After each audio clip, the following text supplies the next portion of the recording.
জঙ্গলের মধ্যে সেই হরিণকে আজাদ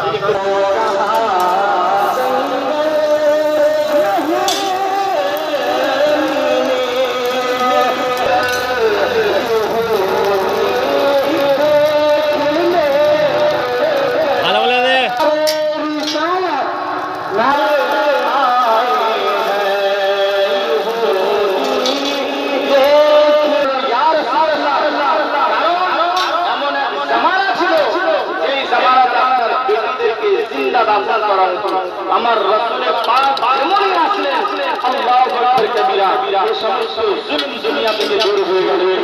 সুবহানাল্লাহ শায়ের কি শুনুন কি